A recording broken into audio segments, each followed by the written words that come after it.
মহিলাদের স্বনির্ভর করে তোলার লক্ষ্যে বিভিন্নভাবে প্রয়াস জারি রেখেছে কেন্দ্রীয় সরকার এবং রাজ্য সরকার। সেই কর্মসূচির অঙ্গ হিসেবে সাংসদ রাজীব ভট্টাচার্য বনমালীপুর বিধানসভা কেন্দ্রে 44 নম্বর বুথের অন্তর্গত ভগিনী নিবেদিতা মহিলা সেলাই প্রশিক্ষণ কেন্দ্রে 2টি সেলাই মেশিন প্রদান করেছেন। এই উপলক্ষে মঙ্গলবার এক সংক্ষিপ্ত অনুষ্ঠানের আয়োজন করা হয়।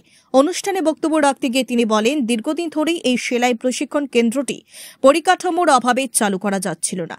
সে কারণেই তিনি এলাকার মহিলাদের স্বনির্ভর করে তোলার লক্ষ্যে এই সেলাই প্রশিক্ষণ কেন্দ্রটি চালু করতে 2টি সেলাই মেশিন প্রদান করেছেন এবং আরও যা যা প্রয়োজন হবে সব ধরনের সহযোগিতা করবেন বলে আশ্বস্ত করেছেন।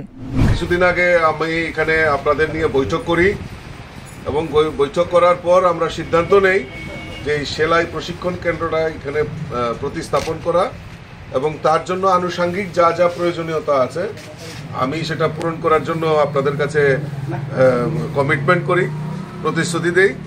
সেই মোতাবেক আজকে 2টি সেলাই মেশিন আমরা এখানে আমার তরফ থেকে আপনাদেরকে দেওয়া হয়েছে। তো আমি আশা করি এবং যিনি ট্রেনার ওনার সঙ্গেও স্থানীয় যারা আমার নেত্রীরা রয়েছেন ওনারাও ট্রেনার সঙ্গে কথা বলেছেন এবং এখানে প্রশিক্ষণ দেওয়া হবে। পরবর্তীতে আরও এটাকে পরিকাঠামো আরও উন্নয়ন করার জন্য যা যা প্রয়োজনীয়তা আছে আমি আপনাদেরকে সহযোগিতা করব এবং আমি চাই যে আমাদের দেশের যশস্বী প্রধানমন্ত্রী নরেন্দ্র মোদীজিও চাইছেন যে মহিলাদের আত্মনির্ভর করা।